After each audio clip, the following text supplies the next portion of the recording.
আজকের দ্বিতীয় ক্লাসটিতে তোমাদের সবাইকে স্বাগত জানাচ্ছি। আশা করি স্বাস্থ্যবিধি মেনে তোমরা সবাই ভালো আছো। তো শুরু করছি আজকের ক্লাস।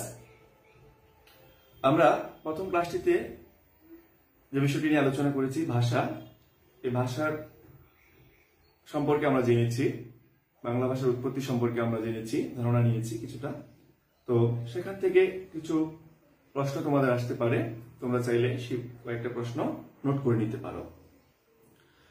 আমাদের এই ভাষার কিন্তু পার্থক্য আছে, আমরা জানি দেশ, কাল ও পরিবেশ ভেদে ভাষার পার্থক্য হয়, এটা প্রশ্ন নোট করতে পারো। তারপরে আমাদের এই ভাষার মূল উপাদান কি? এই ভাষার মূল উপাদান হচ্ছে ধ্বনি। তারপরে আরো একটি প্রশ্ন নোট করতে পারো, বর্তমানে পৃথিবীতে ৩,৫০০-এর বেশি ভাষা প্রচলিত আছে। তাছাড়া আরেকটি প্রশ্ন হতে পারে, পৃথিবীর প্রায় ৩০ কোটি মানুষের মুখের ভাষা হচ্ছে বাংলা।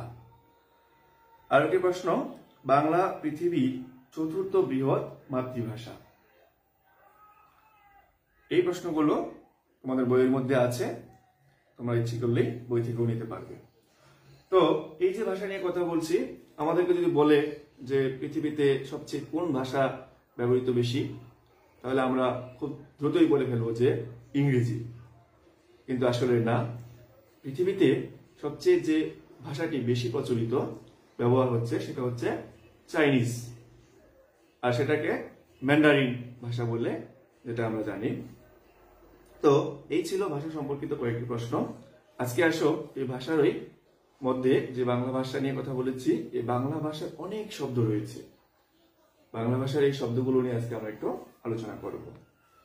বাংলা ভাষার শব্দ, আমাদের এই বাংলা ভাষার সকল শব্দগুলোকে বা বাংলা ভাষার শব্দ সম্ভারকে 5 ভাগে ভাগ করা হয়েছে। তো দেখি বাংলা ভাষার শব্দ সম্ভারকে 5 ভাগে ভাগ করা যায়। 1 নম্বর তৎসম শব্দ।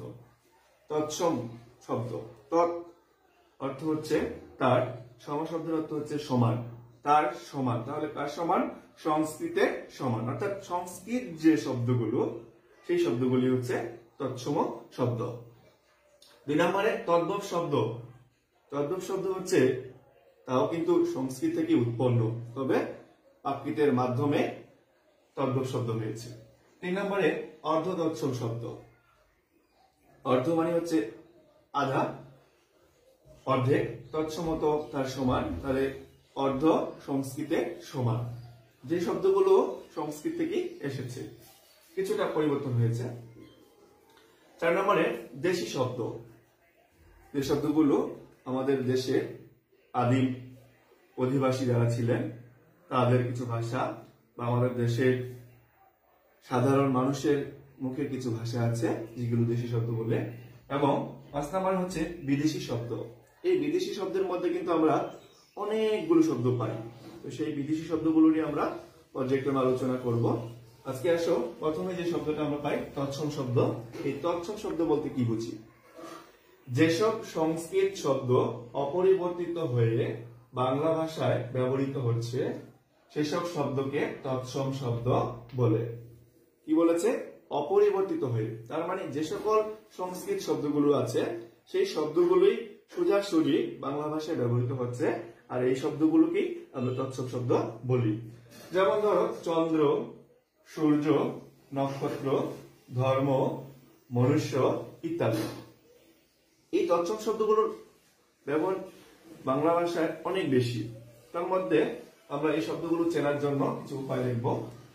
শব্দের মধ্যে যদি রি বা রিকার থাকে, শব্দের মধ্যে যদি মূর্ধন্য ও মূর্ধন্য থাকে, শব্দের মধ্যে যদি র বা রেফ থাকে, তাছাড়া বাংলা ফলার কোনো একটি যুক্ত থাকে, বাংলা ফলা 6টি, সেগুলোর মধ্যে কোনো একটি যদি যুক্ত থাকে, সেগুলোকে আমরা ধরে নেব তৎসম শব্দ।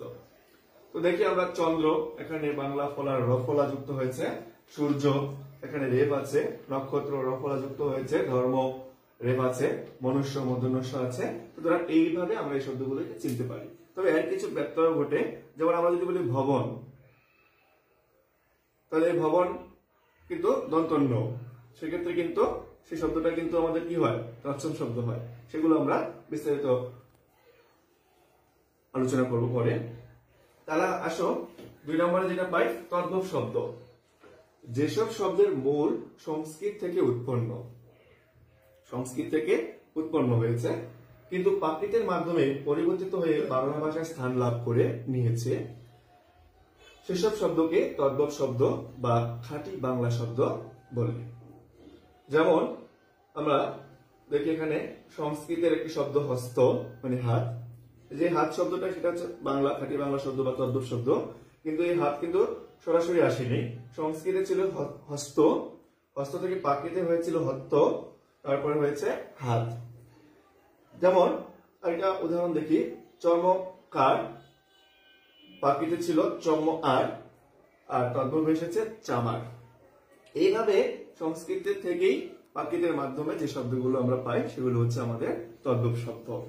তবে এই শব্দগুলো প্রাকৃতিক এই শব্দগুলো কিন্তু ব্যবহার খুব কম পাই। এবার আসি অর্ধতৎসম শব্দ। সংস্কৃতের যে শব্দ কিঞ্চিত কিছুটা পরিবর্তন হয়ে হালকা বাংলা ভাষায় ব্যবহৃত হচ্ছে, তাই অর্ধতৎসম শব্দ। একটা কথা মনে রাখবে, এই অর্ধতৎসম শব্দগুলোর ব্যবহার কিন্তু একটু কম। যেমন সংস্কৃতে যদি শব্দটাকে আমরা দেখি জ্যোৎস্না, অর্ধতৎসমে সেটা হয় জ্যোৎস্না। আমরা সংস্কৃত যে শব্দ যদি বলি শ্রাদ্ধ, যেটা আমাদের হিন্দু ধর্মের অনুসারী যারা তারা করে থাকে, এই শ্রাদ্ধটা অর্ধতৎসমে হয় শ্রাদ্ধ। তারপরে যদি বলি গৃহিণী, সেটা অর্ধতৎসমে হয় গিন্নি। তাহলে এই যে গিন্নি, শ্রাদ্ধ, জ্যোৎস্না, এই শব্দগুলোর কিন্তু আমরা কম উচ্চারণ করে থাকি, কম ব্যবহার করে থাকি। তো এই ছিল তৎসম, তদ্ভব, অর্ধতৎসম শব্দ। এবার আসি দেশি শব্দ। বাংলাদেশের আদি অধিবাসীদের যেমন কোল, মুন্ডা প্রভৃতি ভাষা এবং এদেশে বসবাসকারী সাধারণ মানুষের মুখ থেকে উৎপন্ন শব্দগুলোকে দেশি ভাষা বলে। যেমন কতগুলো শব্দ আমরা দেখি, ডাগর, টুপর। ডাগর বলতে কি বুঝি?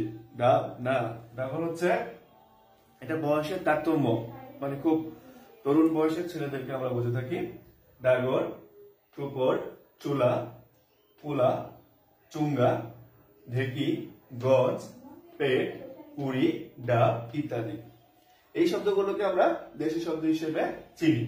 তো এই শব্দগুলোকে মনে রাখার জন্য আমরা একটি সহজ কৌশল নির্ণয় করেছি, সেটা আমরা পর্যায়ক্রমে দেখব। আসি 5 নম্বরে যে শব্দটি ছিল বিদেশি শব্দ। এই বিদেশি শব্দের কিন্তু বিস্তারিত আলোচনা আমরা পরবর্তী ক্লাসে করব। তারপর আমরা দেখি নেই বিদেশি শব্দ বলতে কি বুঝি। ধর্মীয়, রাজনৈতিক ও বাণিজ্যিক কারণে এদেশে বিভিন্ন দেশের মানুষের আগমন ঘটে। আমাদের বাংলাদেশে আমরা জানি ইংরেজরা আমাদের দেশ শাসন করেছে, কিন্তু এর আগে পর্তুগিজরা ছিল, তুর্কিরা ছিল, এরকম ভাবে ঘটে। সেক্ষেত্রে তাদের ভাষার কিছু শব্দ আমাদের বাংলা ভাষায় স্থান করে নেয়, সেগুলি বিদেশি শব্দ। যেমন আরবি, ফার্সি এবং ইংরেজি ইত্যাদি শব্দগুলো। তো এখন আমরা যে কাজটা করব, আজকের ক্লাসটাকে আমরা খুব বেশি দীর্ঘায়িত করব না, কারণ একটু বড় ক্লাস হলে শিক্ষার্থীদের মনোযোগ কম হয়।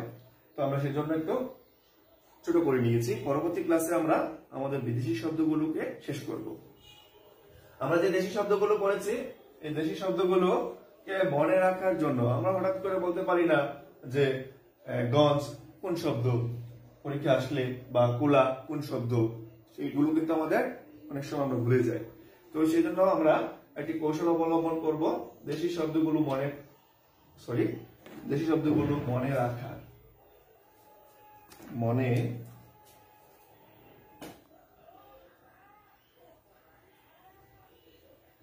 রাখার একটি সহজ কৌশল হচ্ছে, আমরা যদি এই যে শব্দগুলো, দেশি শব্দগুলো, এগুলো দিয়ে যদি আমরা কতগুলো বাক্য তৈরি করি, এটা দেখো একটা গল্প, একটা বাক্যের ছন্দ হয়ে যায়। সেটা হচ্ছে, ডাগর শব্দটাকে দুবার ব্যবহার করছি, ডাগর ডাগর ছেলেরা। তার মানে বুঝতেই পারছো ডাগর শব্দের অর্থ কি, যে ছেলেগুলোর বয়স একটু বাড়ন্তের দিকে। ডাগর ডাগর ছেলেরা টুপর,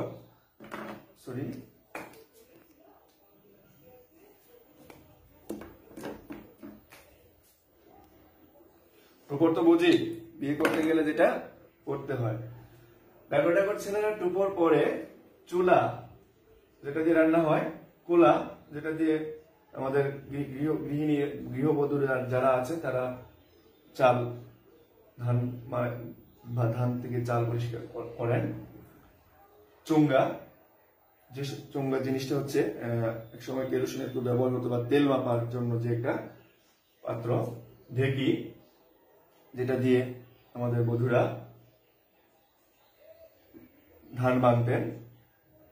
এগুলো কেনার জন্য, যেহেতু টুপোর পরে যে বুঝতে পেরেছ বিয়ে করতে যাচ্ছে, আর বিয়ের পরে নিশ্চয়ই এগুলো খুব প্রয়োজন আছে, সে সময় কেনার জন্য গঞ্জে যাওয়ার পথে, গঞ্জ বলতে বাজার বা হাটে যাওয়ার পথে পেটে পেটে তৃষ্ণার জ্বালায়, খুব তৃষ্ণা পেয়েছিল, 20টা ডাব পেরে খায়।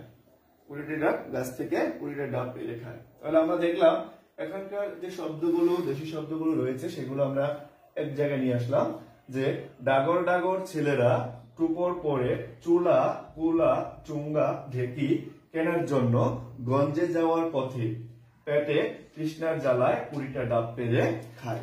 তাহলে আমরা যদি এখান থেকে দেখি কি শব্দগুলো, ডাগর, ডাগর আছে, তারপরে টুপর, টুপর আছে, চুলা আছে, কুলা, চুঙ্গা, ঢেকি, গঞ্জ, পেট, কুড়ি, ডাব, এই শব্দগুলোকে আমরা পেয়েছি। এবারে আসো আমাদের বিদেশি যে সমস্ত আরবি, ফার্সি বা ফরাসি শব্দগুলো আছে, পর্তুগিজ, তুর্কি, এই শব্দগুলোকে আমরা পরবর্তী ক্লাসে আলোচনা করব। এবারে আরো কিছু শব্দ নিয়ে আসছি, বিদেশি শব্দ যেগুলো, গুজরাটি ভারতের একটা রাজ্য, সেখানে খদ্দর, হরতাল এই শব্দগুলো ব্যবহৃত হয়, যা আমাদের বাংলা ভাষায় ব্যবহৃত হচ্ছে। তারপরে পাঞ্জাবি, চাহিদা, শিখ ইত্যাদি।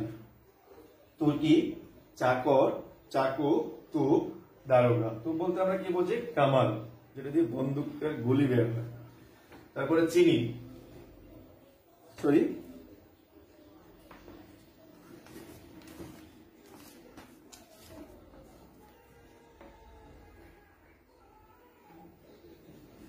চীনা যে শব্দগুলো, দেখে বলেছি,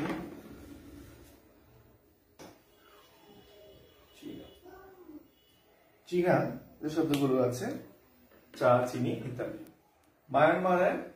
মায়ানমারের কিছু শব্দ এখনো আমাদের ব্যবহৃত হচ্ছে, লুঙ্গি, যেটা আমাদের পুরুষদের একেবারে মানে একমাত্র পোশাক পরিহিত, ফুঙ্গি ইত্যাদি। ফুঙ্গি মানে বলে পুরুষরা লুঙ্গি পরে মেয়েরা ফুঙ্গি পরবে এরকম না। ফুঙ্গি হচ্ছে সন্ন্যাস,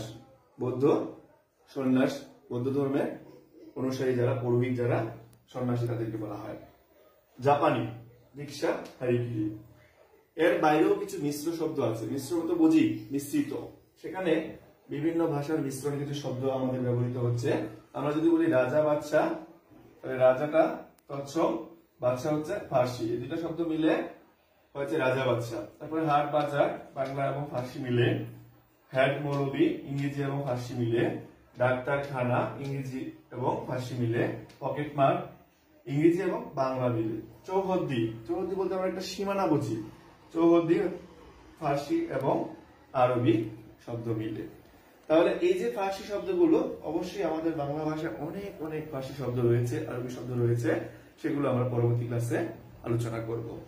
শিক্ষার্থী বন্ধুরা, আজকে আমাদের ক্লাস এখানে শেষ করছি। যেহেতু আমাদের করোনার মধ্যে দিয়ে জীবনযাপন করতে হচ্ছে, তাই আবারও বলছি, স্বাস্থ্যবিধি মেনে চলবে, সুস্থ থাকবে, ভালো থাকবে। আগামী ক্লাস দেখার আমন্ত্রণ জানিয়ে আজকের মতো এখানে শেষ করছি। ধন্যবাদ সকলকে।